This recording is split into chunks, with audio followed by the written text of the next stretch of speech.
My name is Gentry Buckner, but I prefer people to call me by my given name, Tuy. I'm a jewelry designer, currently living in Ho Chi Minh City, Vietnam.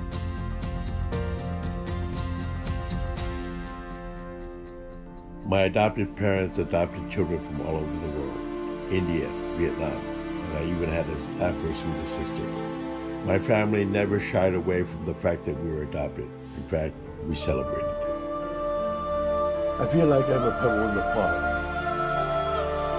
The waves created are like our relationship, with its ups and downs. 20 years have passed and I return to you, your son.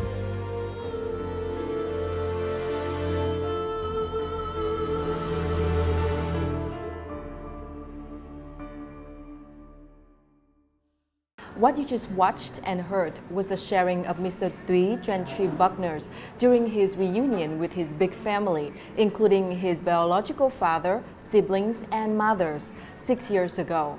And it was a magical journey that brought him across the ocean back to his homeland, back to his root in Vietnam. So what is so special about this man and his journey to find his root? Please welcome Mr. Tuy Gentry Buckner to our Talk Vietnam today. Hello anh Tuy, welcome to Talk Vietnam. Hello. Yeah, this is your first time on Talk Vietnam. This is my very first time. Can you tell us a little bit about your first time returning to Vietnam? I had an opportunity in '91 to come to Vietnam on a peace walk to protest the trade embargo which America had on Vietnam. I was kind of aloof in America, and my adopted mother in America thought it would be a good idea for me to come to Vietnam and kind of get my bearings. So how was your first impression about Vietnam? Growing up in America, I was a member of a multicultural family, so we talked a lot about Vietnam. But mostly I learned about Vietnam through like TV, a lot of like Vietnam television history, about the Vietnam War. So coming to Vietnam was actually very different. I think it had a very unexpected reaction that I really didn't think. How was your feeling getting on the plane and then 48 hours of flight from the US to Nội Bài Airport? You have a lot of time to think. The first leg was just like, okay, we're going. And then we stopped over in Bangkok. And then when we flew from Bangkok to Hanoi, I think halfway it actually really started to hit me that I was actually going to go to Vietnam. We got to the airport, we had to walk down the stairway and then walk to the gate. And I'm walking on crutches and everything. And for me, I don't know, it just like I welled up, like feeling like it was really happening. And so I I didn't really fall, but I went down to the ground and then I kissed the ground. I don't know why, but then got up and walked on. I was very verklempt. Before returning to Vietnam for the first time, how did you picture Vietnam in your head? I really didn't know what to expect. I was kind of ignorant. I mean, they didn't really have any video on Vietnam except for the war. So, I know like the Battle of Dien Bien Phu and Tet Offensive and things like that. It's been quite a few years and you don't really know how Vietnam has recovered or developed from that. I was open to anything. So you were brought to the US when you were how old? About 3 to 4. In 1974 I came. I was adopted from an orphanage. I had contracted polio in Sadek in my hometown. And because they didn't know who my mother and father was, they brought me up for medical care. Originally, my family has adopted, they had an Afro-Swedish sister, and then I had an Indian sister and 2 Indian sisters, and they were in the process of adopting my older brother, not biologic from Vietnam, but because he's been delayed. And so in the interim, they decided to adopt another child, and that just happened to be me. How were the first few days in the U.S.? They gave me this big stuffed bear that now is flat. My mom said that I was very clingy and that I wouldn't let her go. And then if she had to put me down, then she'd put me in the bear.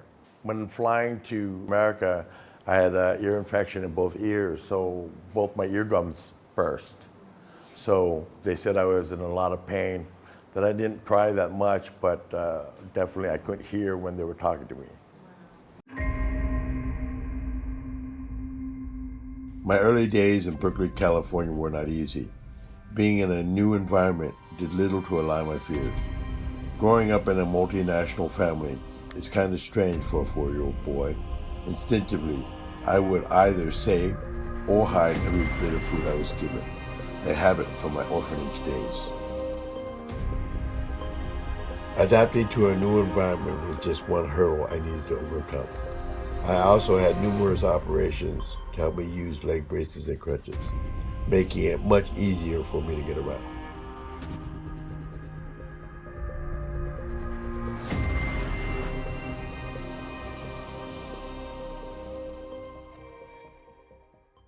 At that time, you had some issue with your leg, right? Yeah, I mean, because polio, what happens is the bones still grow, but the muscles don't grow with them because they pretty much die. So then you get like contractions. And so both my legs were sort of out. So I would have walked like that if I could have walked. And like on my right foot, it was pointy. So what they did was I had operations to release the tendons, cut the tendons. And they had to, actually for the hip plexus, had to take out and untangle the muscles. The first few years of being in America were just pretty much in and out of the hospital. Body casts and stuff like that. I had a body cast when they did my hips, and I had a bar between my leg. And then like for me to get around the house by myself, they'd put me on a little rollerboard and I'd just like slide around. Or then if we went anywhere, they'd have a wagon and I'd be in like one of those toy wagons just being pulled around. As a kid and growing up with that and bullying around, have you ever had that mentality of why me? Of course. I mean, you always question yourself. It's like, why do I have this hardship when all these other kids are running around? Why is it now that like I'm in a wheelchair and I can't do a lot of things like coming in today, I had to be carried up. But the thing is, when you get knocked down and whatnot, it's, the strength of a character of a person is, how do you get back up? Like my mother and my father, they treated me like one of the other kids. And so like I did Boy Scouts and I did skiing and I did swimming. I learned all those things. And being able to do that in my own mind, I felt like I was normal. What about your experience at school? Certain subjects I thrived really well. In others, I got distracted. Like when in high school, I got distracted with sort of hip hop and doing graffiti. And so then I was sent to Hawaii to a boarding school. But in Hawaii, I totally thrived. I did art, I did science. I mean, by 11th and 12th grade, I got like #1 in the state of Hawaii in the engineering division for shock absorbing crutches. I won the Big Island chess tournament. So in that way, I think I transformed into a nerd. In 1991, before the US and Vietnam established diplomatic ties, a group of 40 Americans, including 3 war veterans, together with peace workers and returning overseas Vietnamese, began a 1,000-mile peace walk through Vietnam to encourage the United States to lift their economic embargo against Vietnam. Holding their sign, "May Peace Prevail on Earth," the peace walkers, who ranged from 19 to 75, were making the walk despite the objections of the US government. Tuy's adopted mother, Christine, was helping to organize the event, and she asked him to join her on this special trip. This is the image of anh Tuy joining a peace walk to oppose the American trade embargo on Vietnam at that time. And this is Mrs. Kristen Siemens, Tuy's adopted mother. together with 40 other Americans, 3 of which are American veterans from the Vietnam War. They walked from Hanoi to the central region. The peace walk marked the first time that you returned to Vietnam, right? Yeah. So why did you decide to join that activity? Was that because you want to know more about Vietnam, or you care more about the peace walk? Well, let me just back up a little bit. During the 80s, my mother had gone on several peace walks in Russia to protest the nuclear arms race. And so they walked from Moscow to Kiev and St. Petersburg, all over, right? Then in 91, that same sort of peace march group sort of turned its sights on Vietnam. And by then I had graduated high school, and I was at UCLA, and kind of, once you're on your own for the first time without like a dorm, and I was having maybe a little too much fun at UCLA. And again, my mom thought that since she was part of the peace march, that it would be good to take me, because we always talked, growing up about returning at some point and having the right time to return. And so this seemed like the right time. I mean, since then, it's changed my life completely. Mm-hmm. In what way? Beforehand, I was sort of okay with being American and just sort of having my nationality being Vietnamese, kind of a footnote. After the peace walk, I came back to America, and I just sort of started wanting to know more about just sort of Vietnamese community in America. And I hooked up with a couple of the kids from the DeBolt family. There's a group of them, David Dang and Lee Tan, and they had started a nonprofit organization called AbleNet. They were working on opening a school up in Da Nang to help disabled people from the war get an education in computers, English, and business. And so I went to one of those slideshows, and since they were disabled like me, they were older than me, we sort of hit it off. And so then I started hanging out with them every weekend. So the first trip, how long did you stay in Vietnam? We were here for 3 weeks. We landed in Hanoi, then we went to Ha Long Bay, then we went down to Vinh, and then we went down to Hue, and then Da Nang, and then we came down to Saigon. And then after Saigon, then I took a bus to Phnom Penh. Vietnam back then was like very innocent. When I first got there, I wanted to go down to Sadek because in 91, it wasn't the right time to go.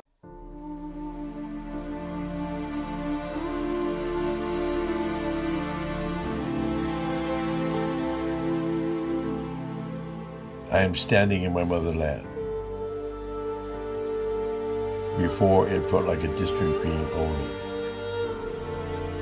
But now I have arrived.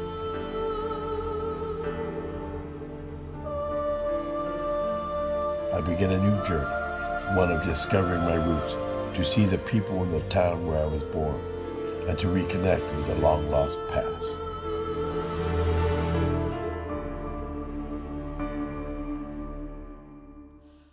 So what did you learn about Vietnam during those very short time, 3 weeks? I learned I didn't know the language.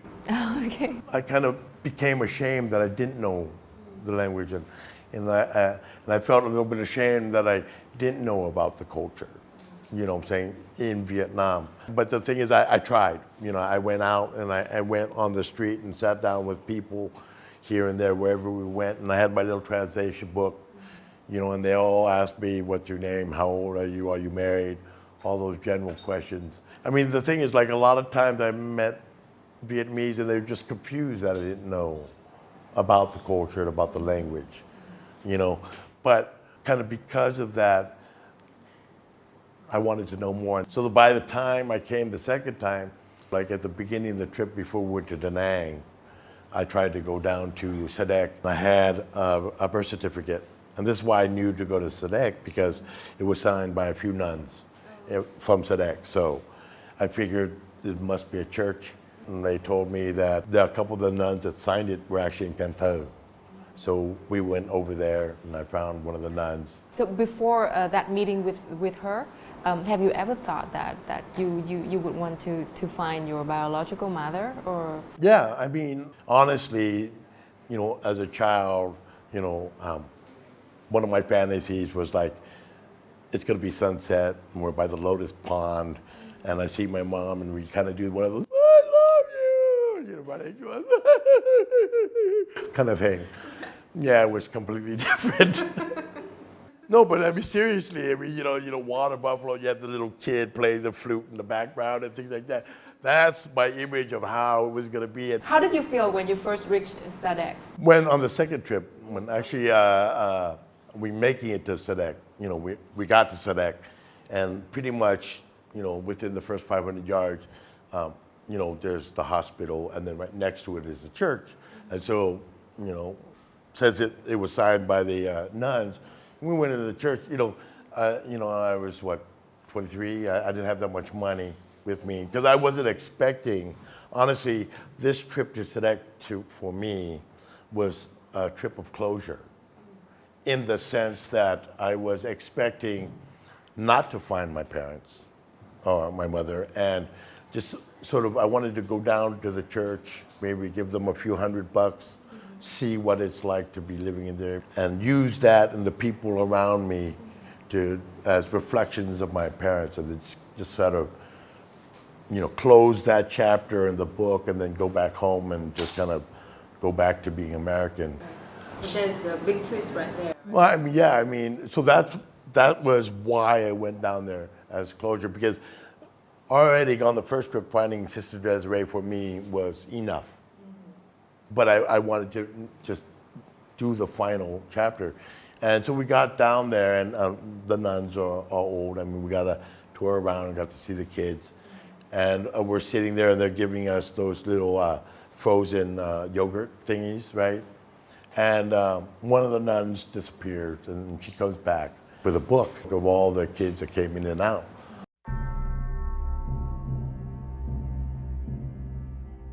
The arrival of this unusual group of disabled Vietnamese Americans created an immediate buzz.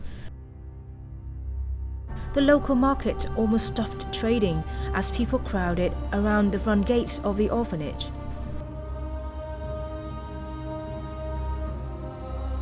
The nuns presented Tuy with a ledgers of all the orphans who had stayed with them.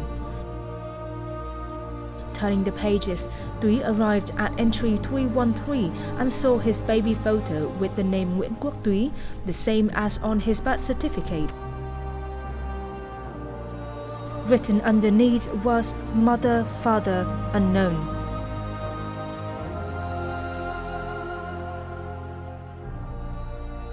This woman was introduced to Tuy as Viễn, who had cared for him when she was 7 years old.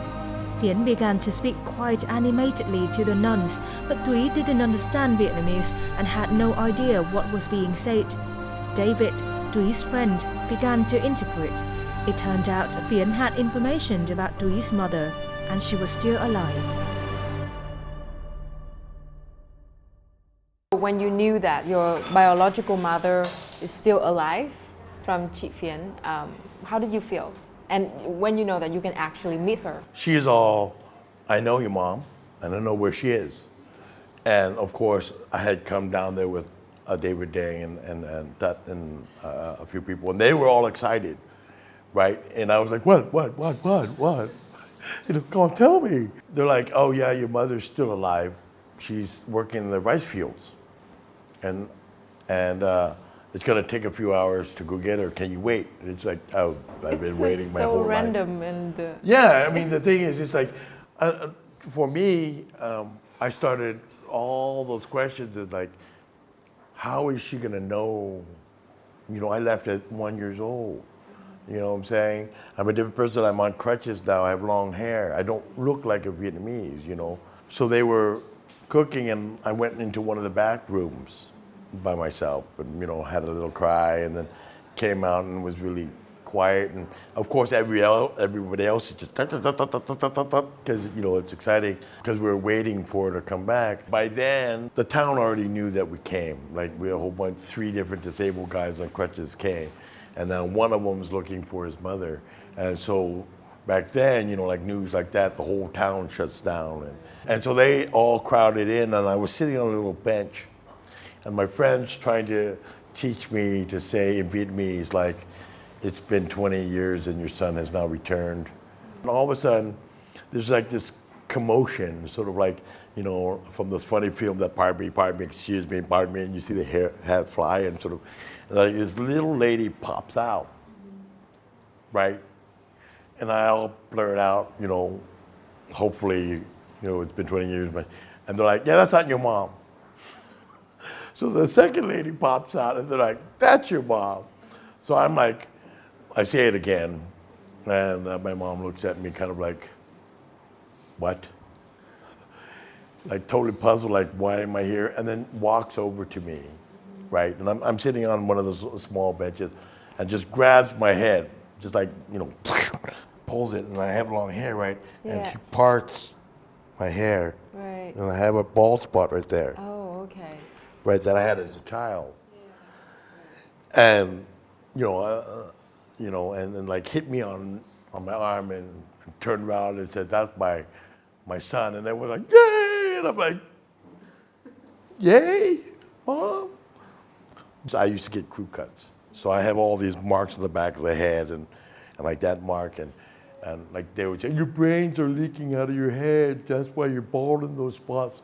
So like growing up, it was sort of a sore spot, like literally, it was a spot of shame. But, it's one of those things where,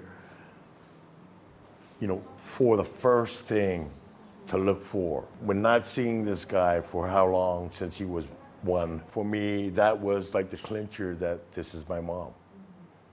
There's like it's so definitive that only a mother would know to look for it. It's not like she grabbed me here and here. Yeah. I mean, she just grabbed my hair, parted it. At that point, I had a million questions. I was totally overwhelmed. What was the first thing that you talked to her on that day? After the commotion sort of settled down, it's like, is my dad working on the rice field? And of course, they asked, and then I have to wait for the translation back. Right. And then they're like, he's Filipino. Oh, okay, so that's why all those Hawaiians call me Filipino. She said that I have, brothers and sisters. I have a full biological sister, and then I had 5 other brothers and sisters from her second husband. You have to understand, I'm going like this. My emotions are just getting slammed, bam, bam, bam, happy, sad, happy, sad. Growing up in America, it's one of those things when you're adopted, one of the things is you're very afraid of sort of giving yourself too much sometimes because you're afraid of getting hurt again.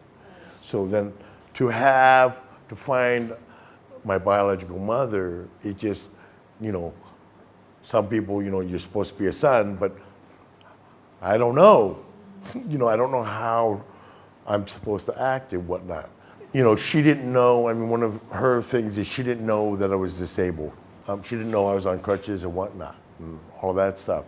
And so when I was getting ready for bed for the first time, and getting undressed, like taking off my pants, I had full-on leg braces, and she was like very intent on looking at that.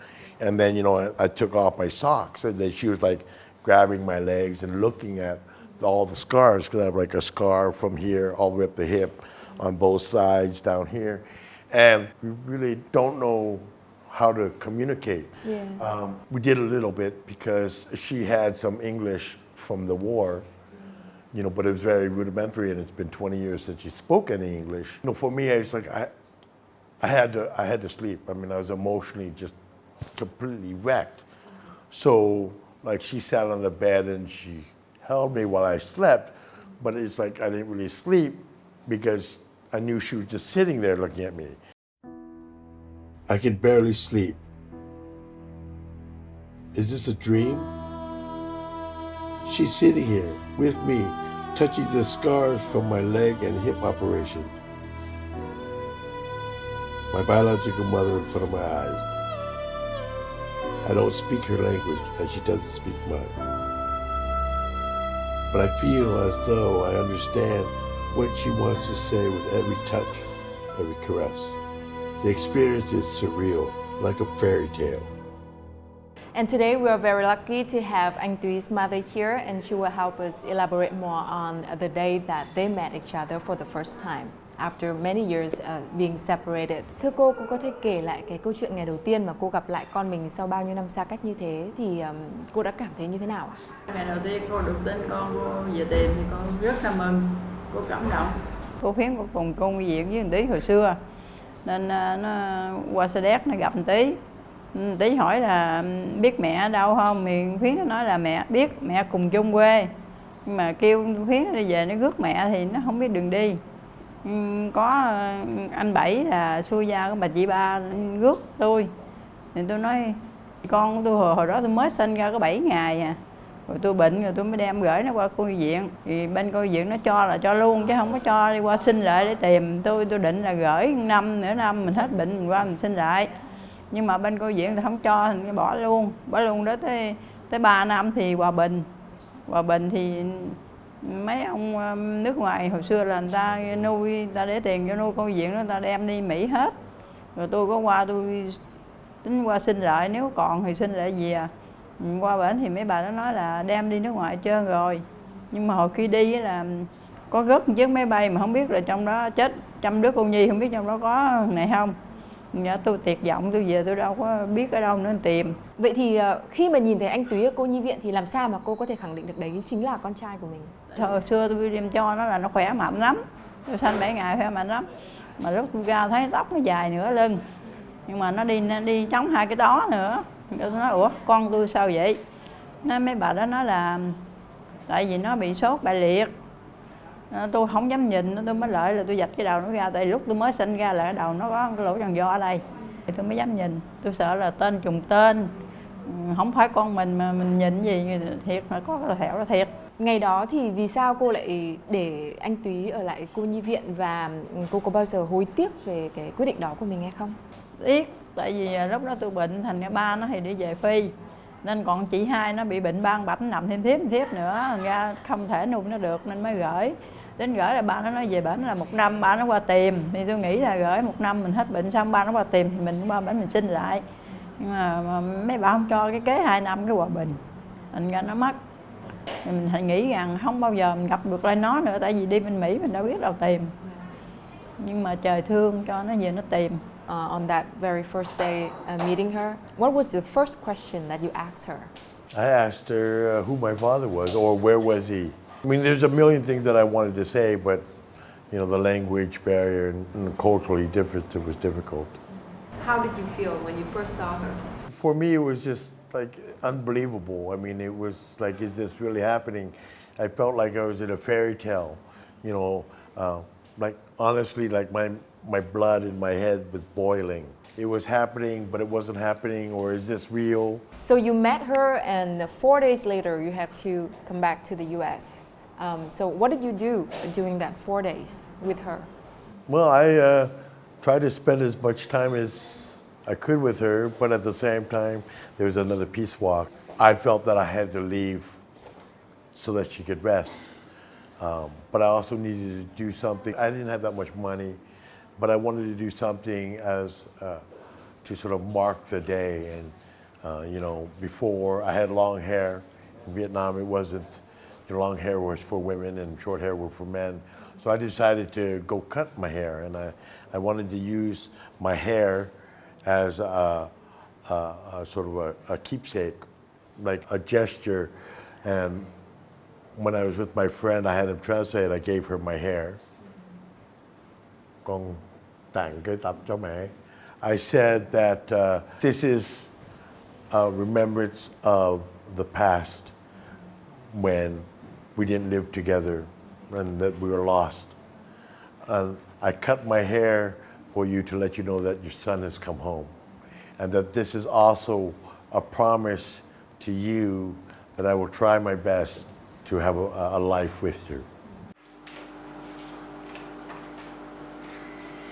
26 years have passed since the day Nguyễn Quốc Túy cut his hair and handed it to his mother.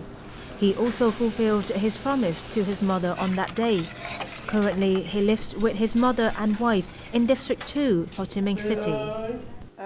Để làm cái món gì? Đây là mình để bánh xèo. Bánh xèo hả? Ngon ha. Sợ là mập thôi. Mập quá rồi.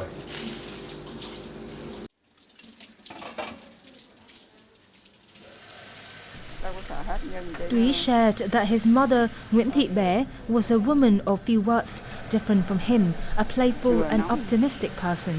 She's also a very good cook. Her joy now is cooking Vietnamese food for her small family every day. Anh Túy á, thì anh bị ăn ở ngoài tiệm á, là bị có bọt ngọt, cho nên nó sẽ làm hai cái chân của anh bị nhức. Nên hầu như tất cả các món Việt Nam là đều nấu ở nhà. Thì tất cả các đặc sản của Việt Nam anh đều thích, bánh xèo, bánh cuốn, bún bò Huế hay phở hay là chả cá lã vọng. Dạ, cảm ơn mẹ.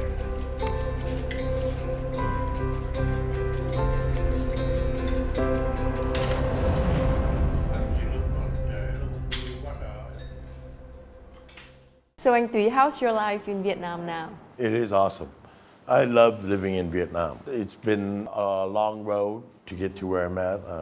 Before I was just staying at mini hotels all over the place, and finally really sort of putting a footprint of me being stable in Vietnam. I've been doing jewelry since 1999 in America, and what allowed me to come back and forth is on the off season of when I had to work, I'd come to Vietnam for 3 months, then go back to America, set up for the summer, then come back for 3 months. Because of the internet and all of that stuff, it really allowed me to start doing my designing here, for my company in America.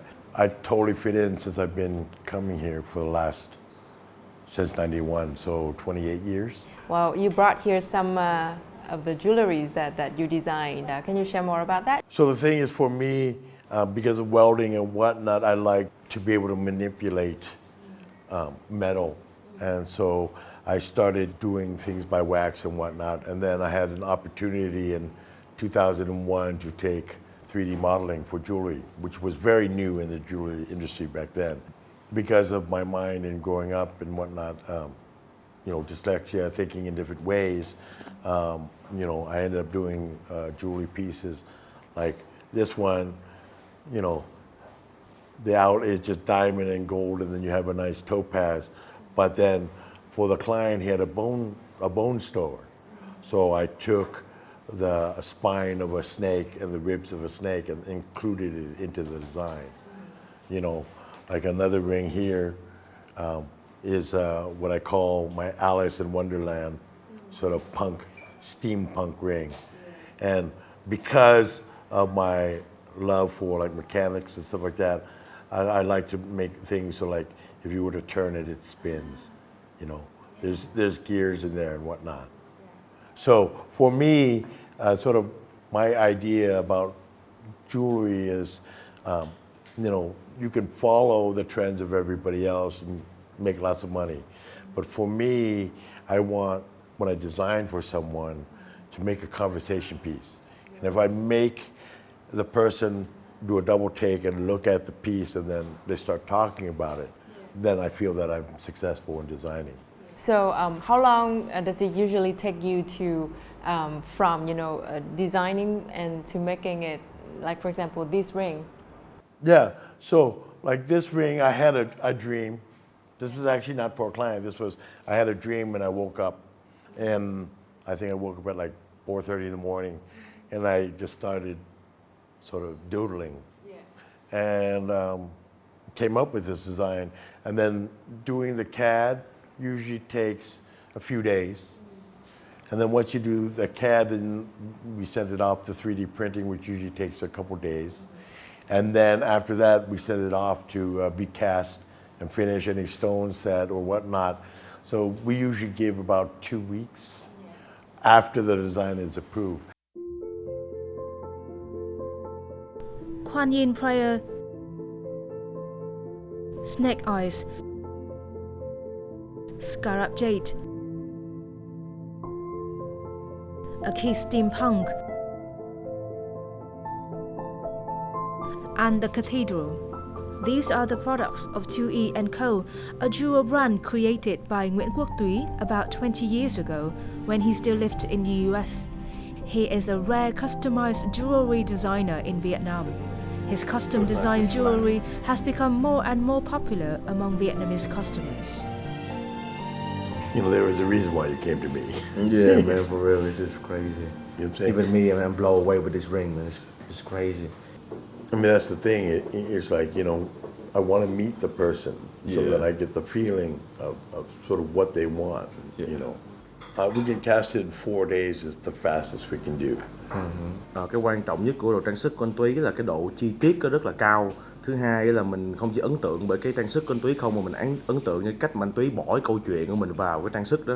Và cái câu chuyện của riêng anh Tuy luôn, nó rất là thú vị. Okay. Oh my god. But if it was real diamond. What for this? What is this? A muscle and a horse right here. You see the way Thắng do his good. It is not difficult to feel the strong difference in Tuy's creation compared to others.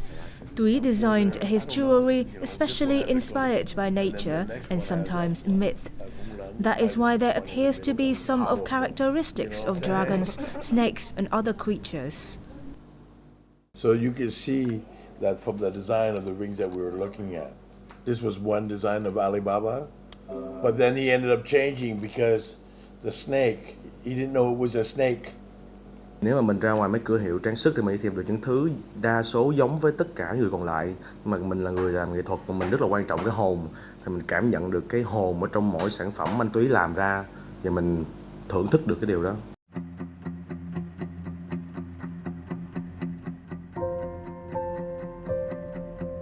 Tuy uses variety of studio techniques, from high-tech 3D printing and laser engraving to traditional jewelry making methods such as wax carving and metal forming by hand.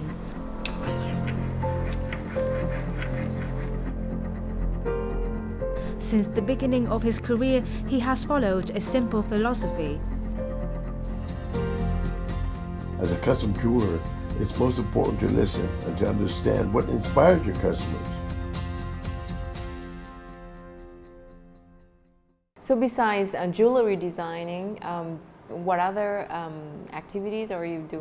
Well, like I started working for this company called Purple, and they designed a material, a shirt material that is mosquito repellent, you know, and lasts for 80 washes. Since I was from Vietnam, this is a mosquito-ridden area. We have dengue fever and whatnot.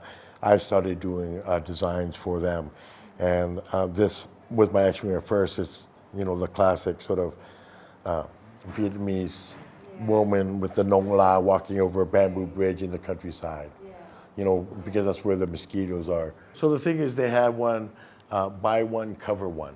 So if anyone buys like a T-shirt or whatnot, that company will donate that same value to, like, they're doing stuff in Africa. So they'll donate a shirt, or they'll donate a poncho or something like that that has this mosquito repellent on it, so that we can really get it out and sort of get it into those areas that are affected by mosquitoes, like malaria. Mm-hmm. Wow.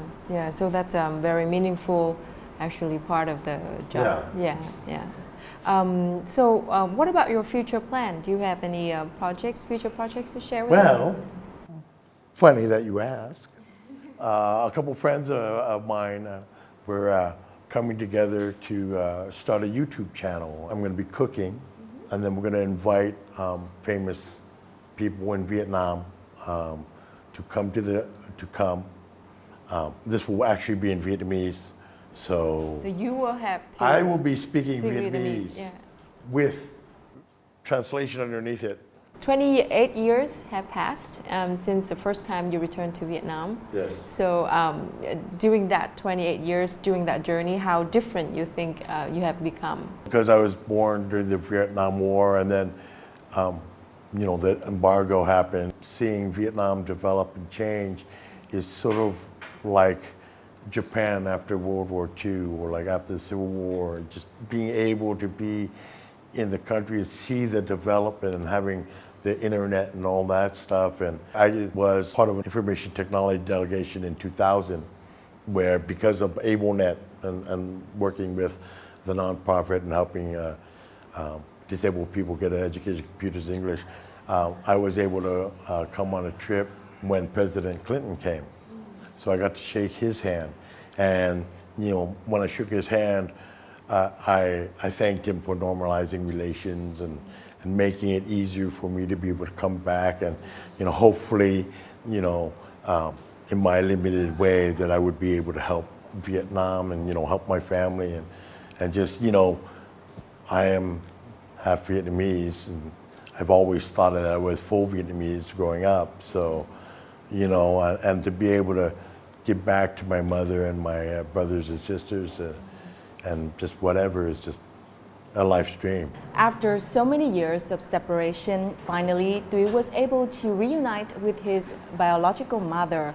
And it was a journey of love, of seeking one's true identity. Thank you, anh Tuy, very much for your beautiful stories, and we wish you all the best for your future projects here in Vietnam. Well, thank you for having me. And that has wrapped up this edition of Talk Vietnam. Thank you very much for watching, and see you next time.